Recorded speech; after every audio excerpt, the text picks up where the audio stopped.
70 years ago, heroes first appeared in Paragon City.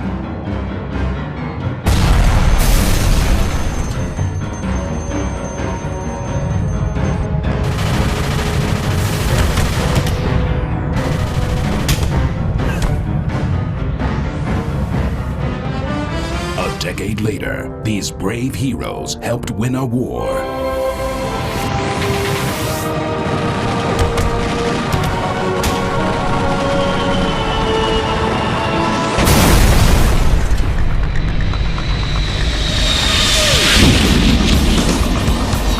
Death of a Game, City of Heroes. Death of a Game is a series in which I, nerdSlayer, take a look at games or companies over the past years and attempt to paint a timeline of events that follow the game up until its ultimate demise. I attempt to investigate into possible reasons why the game or company failed, diving into things like developer comments, catastrophe-like patches, and assess a range of different types of statistics. That's because I want to show you guys the most objective experience I can, and because of such, I will refrain from wearing my nostalgia goggles. The criteria behind the game or company being dead would be A, it's actually dead, B, it had a sudden mass exodus of players and never recovered, and C, the game never launched or the company dissolved. At the end of each of these videos, I hope you guys will have a better understanding of why and how the game or company in question failed. Perhaps knowing such can teach us a valuable lesson on the video game industry, or at least enough to keep us from throwing money at such games or companies in the future. Look, up in the sky, it's a bird, it's a plane. It's City of Heroes. City of Heroes. It was a game that really did let you run faster than a speeding bullet. It let you jump over buildings, and it let you fly around like some high-powered bird. Early 2000s were years full of fantasy and sci-fi MMOs. Superheroes weren't really in vogue, if you will. But when Cryptic Studios, a studio located in California, signed a publishing agreement for City of Heroes with NCSoft, the Korean publisher, it was a chance to try a superhero setting in an MMO. On April 28, 2004, City of Heroes launched. City of Heroes was a game about feeling epic, a game that made you want to play with other people in the community and work together on defeating higher level content or participating in roleplay. City of Heroes focused on really creating a deep world full of lore, gameplay opportunities, and above all else, customization. Most notably about the game was its pure simplicity. It was a game a casual player could jump into and be able to make a large impact. When the game launched, it was met with rather positive reviews. Even the most harsh of critics had to remark at how fantastic the character creator was, as well as the ability to choose your different powers and abilities. Critics also lauded its incredibly diverse set of landscapes set in a very large city. NPCs had tasks and jobs, and the world felt very alive. Quests consisted of standard missions, but also things like patrols where you would patrol a city like a real superhero would. Well, real in a superhero universe, of course. A few months after the launch of City of Heroes, Cryptic Studios and its publisher NCSoft was hit with a lawsuit filed by Marvel Comics. Marvel alleged that the game promoted characters that infringed upon copyrights and trademarks owned by Marvel. They sought money and damages, and demanded the game be shut down. However, Cryptic and its game administrator NC Interactive had a rather extensive and protecting user agreement players were made to sign. The user agreement stated that players cannot name their characters' names that would be potentially infringing. It also held these said players accountable against possible infringement claims. The defendants labeled the lawsuit frivolous, to which many experts agreed. Due to the way trademark law is structured, if Marvel believed that they had some level of infringement, they had no choice but to file a lawsuit, regardless if they could win or not in order to preserve their trademark and product. Marvel then admitted that some of these infringing characters present in the game were actually created by Marvel themselves. The court doubted claims of infringement, and the case was settled out of court without any known negative effects for Cryptic and their newest MMO, City of Heroes. Cryptic continued to release free content updates in the form of issues. Issue 6, which was a major update, added PvP zones to the game as well as the enhancement diversification, which some treated much like the combat upgrade in Star Wars Galaxies. City of Heroes' full standalone expansion, City of Villains, was launched on October 31st, 2005. City of Villains was labeled as a standalone expansion because if you bought the game, you could then play the game as a supervillain. This meant that if you played City of Heroes after the City of Villains expansion came out, in order to get access to the supervillain content, you needed to buy the expansion. And if you owned both games, then you had extra content added to the hero side of the game. This was later amended as they ended up making the City of Heroes and Villains games shared content. The amendment was actually rather helpful because I remember buying City of Villains when I was rather young and thinking, is this a different game than City of Heroes? The whole standalone expansion thing was a little confusing to say the least. Not only did City of Villains let you play as a supervillain, it was complete with new abilities and powers. It also came with a completely new zone called Rogue Isles. Rogue Isles was the villains' Paragon cities, if you will. It's arguable that City of Villains, with a few assets from City of Heroes, could be its complete own game, which is a testament to how much content and how well the expansion was introduced. Issue 6 was also introduced at the same time of the City of Villains expansion, which introduced the PvP zones. Villains would fight against heroes, which really helped build the immersion of the game, as heroes would be encountering newly started heroes and would be able to go to blows against them. On the other side of the world, a Korean open beta of City of Heroes was introduced. This was entitled City of Hero. City of Heroes beta was launched on January 18th, 2006. However, the game's official release was cancelled.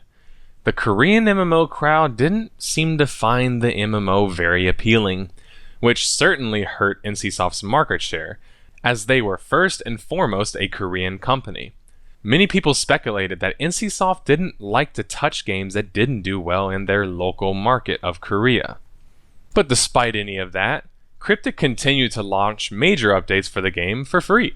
The villains level cap was raised from 40 to 50 in Issue 7, as well as introducing a few new zones.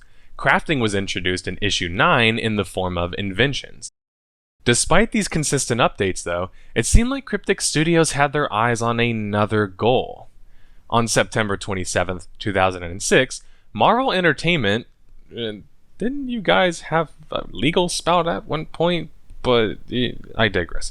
Marvel Entertainment and Cryptic announced that Cryptic Studios would start developing the Marvel Universe Online.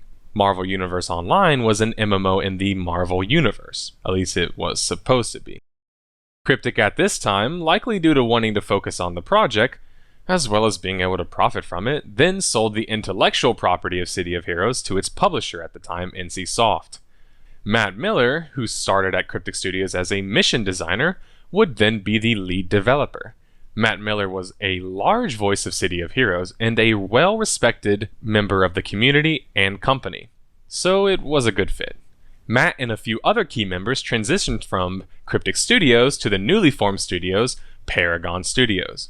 That's a lot of studios. This studio was designed purely for developing City of Heroes for NCSoft. Their studios was located in Northern California, which was a bit of an omen. Paragon Studios didn't skip a beat though in terms of producing quality updates, much like Cryptic had previously. This was likely due to them having the same core working on the game that Cryptic had previously. These updates included more customization to an already deeply customizable game, as well as more content and world events. Day jobs were introduced in Issue 13, which added more authenticity to the game's superhero feel.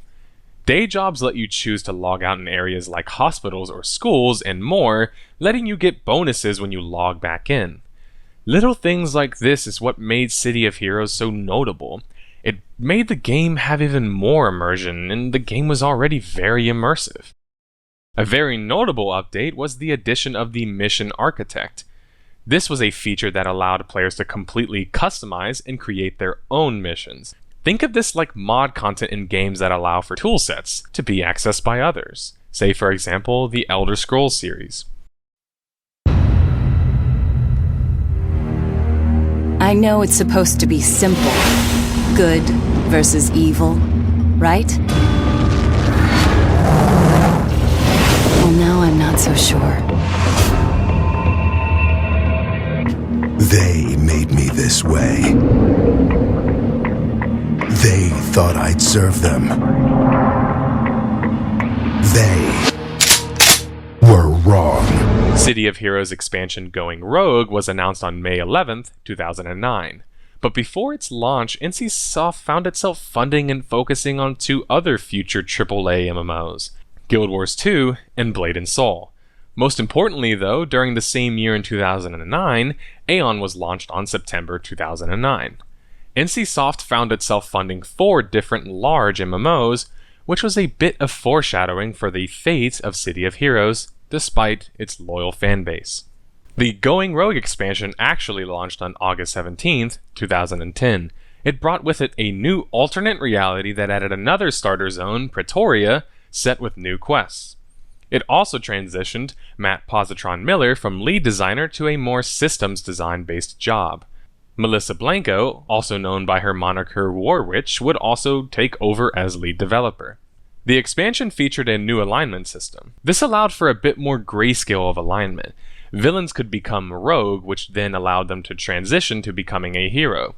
Heroes could also become vigilantes and then transition to becoming a villain. Being rogue or vigilante allowed you to blur the lines of both sides a bit. Rogues and vigilantes could play with their respective alignments. Rogues could play with heroes and vigilantes could play with villains. These sub-alignments could access both hero and villain cities, as well as their content. To add even more ambiguity for alignment, the new zone Pretoria introduced 2 other major factions that were not really seen as good or evil. The Resistance and the Loyalists were 2 competing factions in the new expansion, but neither were really objectively seen as bad or good. They added a lot of depth to the lore of the game, not to mention now you had 3 different ways to level up and progress through the game. Not many games have ever given you that level of choice. City of Heroes was a 6-year-old MMO at this point, and although they were making large changes to the game, it was still using a rather old engine. Likely in response to other current trends, on June 20th, 2011, Paragon Studios announced that City of Heroes would be going free-to-play with a freemium model. This meant that the game would be largely playable for free, but would offer premium customization and content towards the VIP members who were paying subscriptions. An excerpt from IGN stated that free players got access to 8 hero archetypes, 105 power sets, and 45 of the game's zones, 2 character slots, and the ability to reach level cap.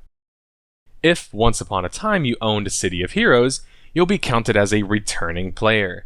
You will also have access to everything the free players get, as well as everything that you had access to when you originally bought the game. Had half a dozen characters, they'll still be there.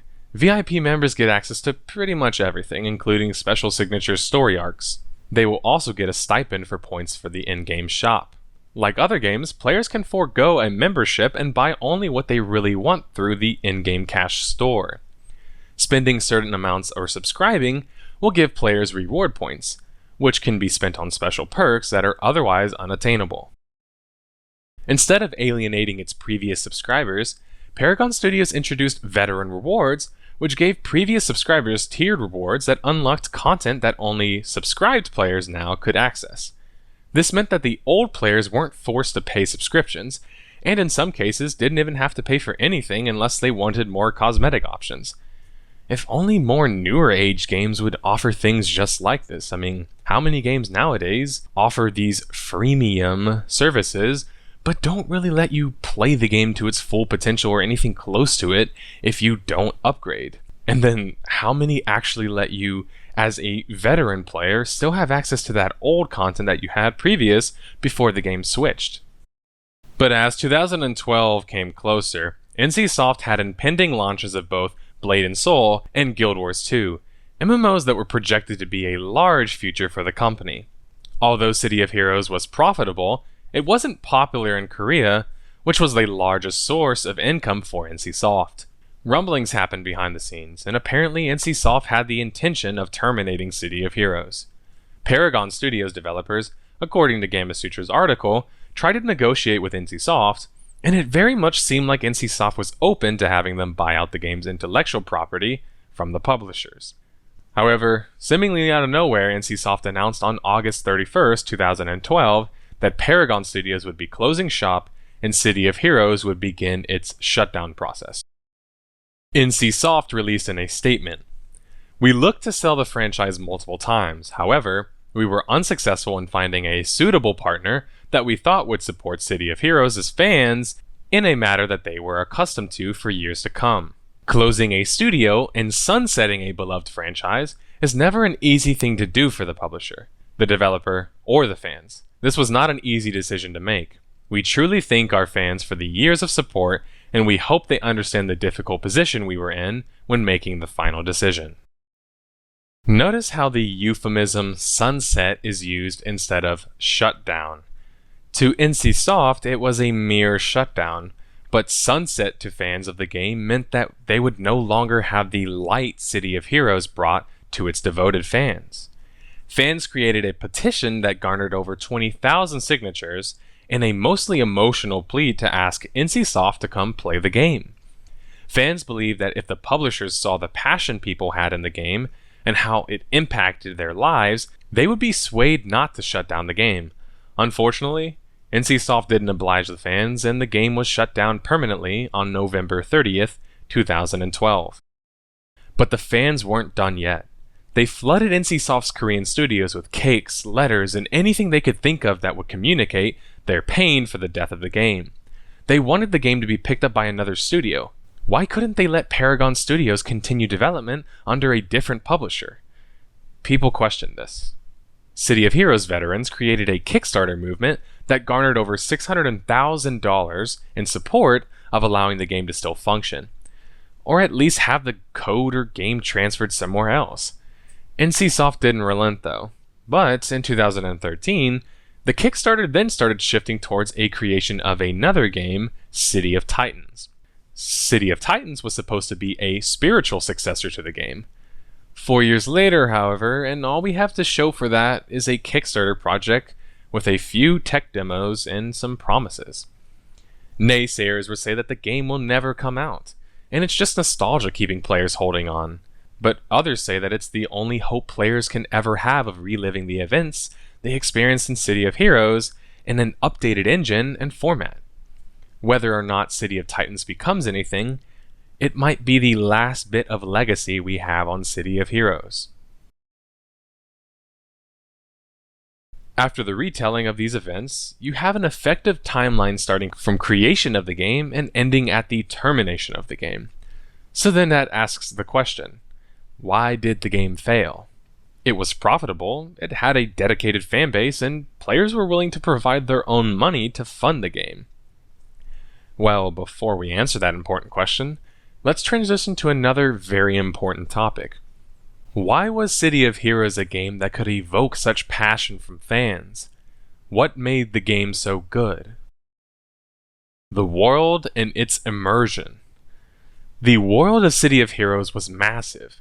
Paragon City is likely the largest city in any MMO ever. But it wasn't just about the sheer size of it.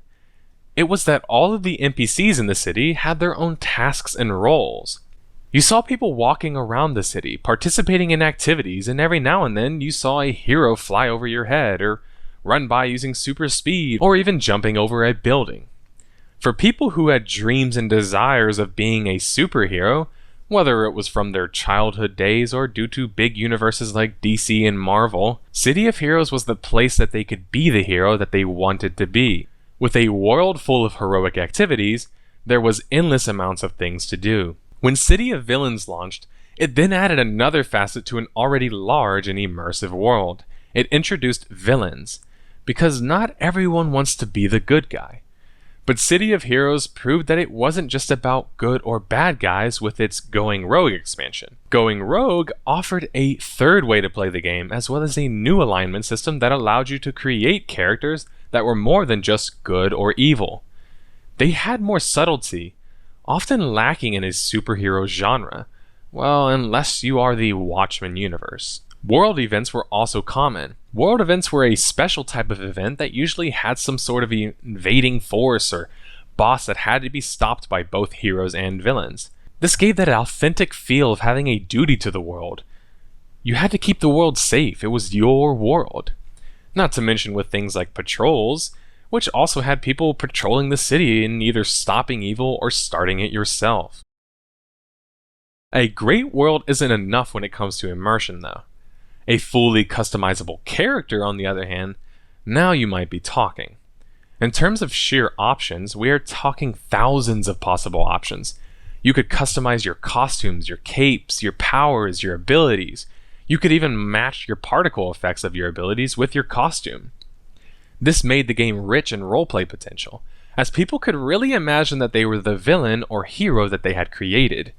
It's easy to see why people felt so outraged when the sudden destruction of the game happened. People had put so much time and effort into creating their characters. The characters had become part of who they were.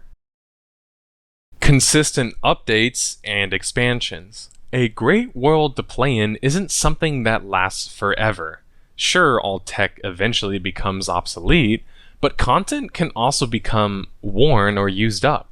There's only so much content in a specific game, which is why it's important for MMOs to provide a constant source of changes and content to the game. Sandboxes don't really have to rely on guided content as much, but theme park and sandpark sorts of games like City of Heroes have to rely on constant updates in order to remain fresh and relevant. This is something that the City of Heroes franchise had in spades.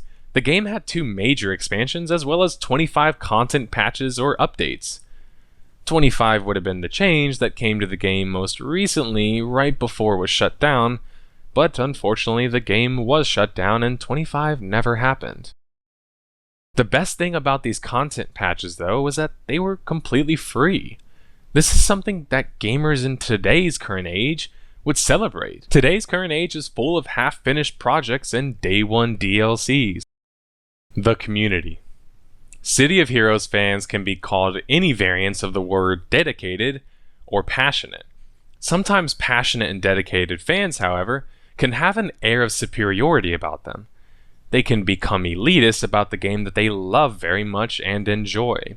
But City of Heroes players seem to be above such attitudes. They understood that in order to keep the game they loved alive and well, they had to be willing to help and assist new players in their game. This is a stark contrast from gaming communities you can encounter nowadays, which usually have some new player asking a question in global chat, only to be berated and made fun of in response. The community was the fabric that kept City of Heroes alive. This was why when they realized their game might be terminated, they were willing to fork over their own time and money to keep the game alive. I have never seen such a strong outpour of support for a community wanting to keep their game alive than I have ever encountered with City of Heroes. That is a testament to the world and community that the game and its developers helped create, but it is all about the soul of the players who played and populated that community. MMOs that lack a strong sense of community are games that lack their soul. The very lifeblood of a massively multiplayer online game is the players who play the game.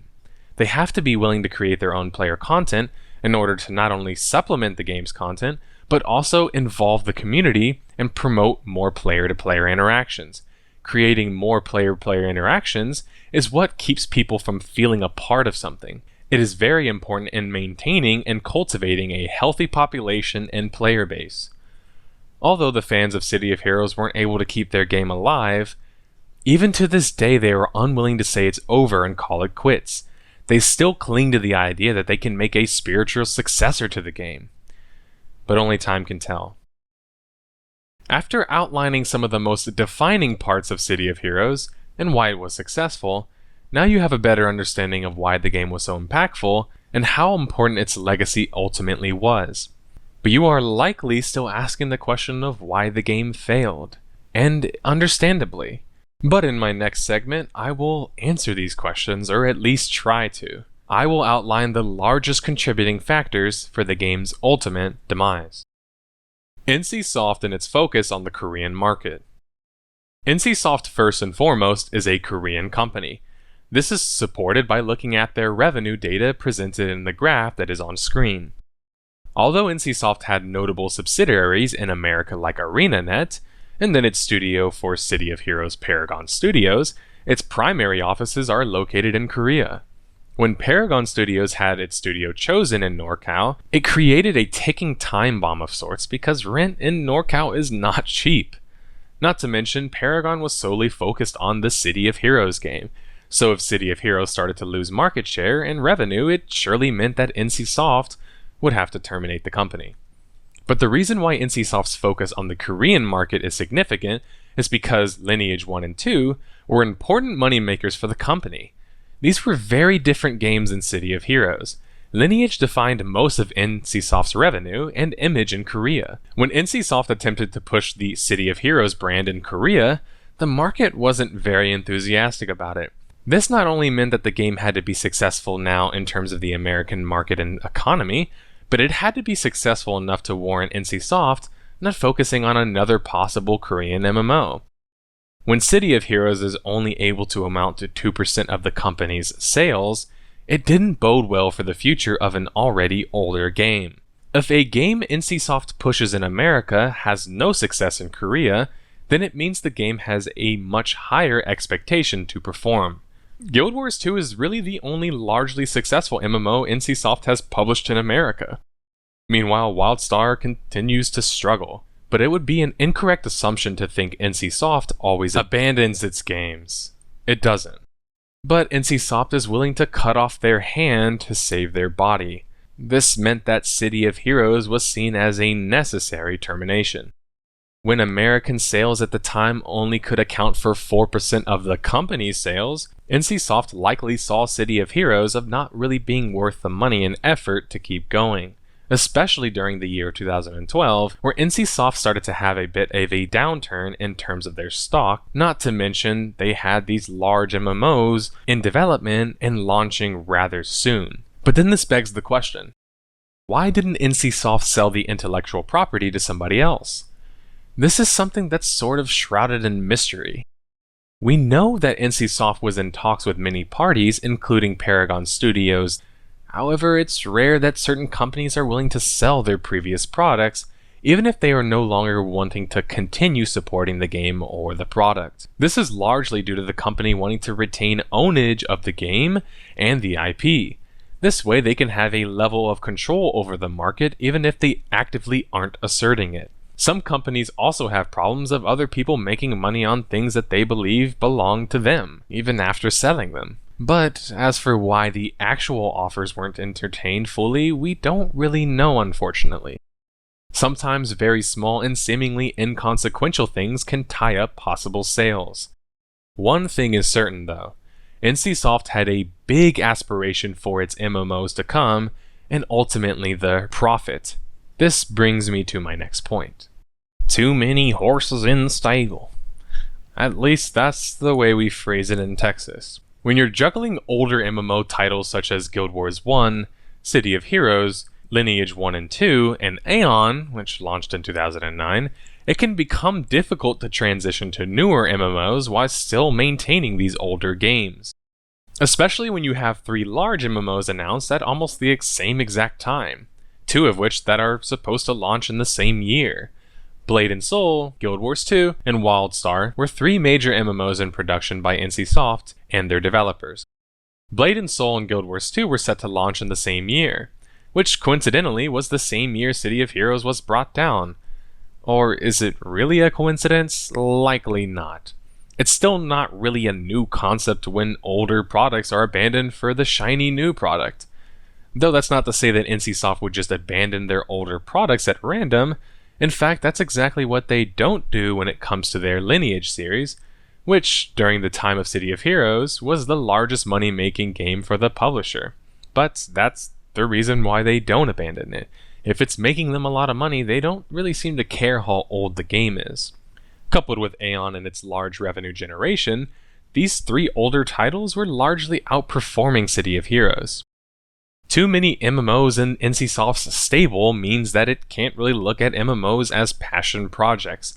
It has to be focused on the hard business of the world. The money required to fund and develop massive AAA titles like Guild Wars 2, Blade and Soul, and WildStar isn't a small amount by any measure. And although City of Heroes was profit positive, NCSoft might have saw the opportunity cost of running the game to be a bit more important than its monetary one. Opportunity cost is essentially the idea that when you are working on one thing, you might lose the time or opportunity to work on another. City of Heroes wasn't making a large percentage of NCSoft's sales, which means they don't really have as much issue abandoning the game in favor of games that they project to be very big successes and generate a lot of profit. So in a nutshell, games like Blade and Soul and Guild Wars 2 have rather positive reviews and publicity behind them. But those games exist because of the blood that City of Heroes had to spill in order to let NCSoft focus on these two titles. That might make people dislike those games to some extent, especially if they're not your sort of game, especially WildStar, which by all measures was largely a failure. But sometimes it takes spilling a bit of your company's lifeblood in order to make room for larger and more ambitious projects. City of Heroes' death might have shaken its community to the core, but its death allowed for very successful games to come after and succeeded. The Age. I will pause for a few seconds so you can levy your angry responses at me. That's been a few seconds. To explain, I mean that the game was old at that point. It had already been around for 8 years when it was shut down. With no upgraded engine, graphics, or performance changes, the game simply looked dated. This is especially based in relativity, as if you will look at the games that launched in 2011 and 2012, you saw games with very fluid combat and strong graphics. Within NCSoft's stable of games itself, you had Blade of Soul, Aeon, and Guild Wars 2, which were all games that boasted strong graphics and a fluid combat system. Although those games might have lacked the customization or world Cities of Heroes boasted, you couldn't help but look at City of Heroes' competition and wonder if the game would ever be updated graphically. Even with constant updates and developer support, MMOs don't last forever. Unlike single-player games like Zelda or Mario, these games can stand the test of time. MMOs, on the other hand, require constant upkeep, which means if they aren't making money, they will surely be terminated. Sure, City of Heroes was making enough to support itself, but NCSoft only really saw the game lasting 8 years in the first place. They outlined this in one of their corporate PowerPoints. Age might not be the answer people want to hear, but if you don't or can't upgrade a game's graphical engine or design one that can last a while, then inevitably you have a situation where the graphics and gameplay unfortunately start to feel outdated. This is an inevitability when it comes to a game's age. Games like DAOC and Ultima have stood the test of time, but that's because these games were never really about graphical fidelity in the first place. The systems within these games were more appealing to some versus the actual combat or gameplay itself. But City of Heroes' largest strength was its world and character building, both things that don't stand the test of time particularly well, at least visually. Especially when the gameplay for City of Heroes wasn't really spectacular in the first place. Not when compared to its contemporaries, at least. So the conclusion. The answers behind the game's death aren't as decisive as my other videos like Global Agenda or Star Wars Galaxies.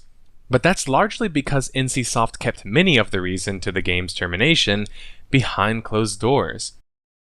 Luckily, we are able to view some of their financial data and form our own conclusions, which give us a better picture of what is at play. It's certainly sad that NCSoft wasn't ultimately willing to sell City of Heroes, but hopefully this and other videos can give people that feeling of nostalgia and fire up those old positive memories you had of the game. And if you didn't play it, hopefully this video gave you an understanding of why it was so significant for so many people. Thanks for watching the video, guys, and don't forget to drop a comment if you agreed or disagreed with me. If you liked the video, drop a like or a cool comment. If you want to see more content like this, please subscribe. I'm trying to keep my uploads to at least weekly, so you don't want to miss my next videos. My social media links are also on screen, and if you want to join a group of like-minded gamers where you can participate in cool discussions and debates, as well as participate in community gaming and possible giveaways, join our Discord, link on screen and in the description.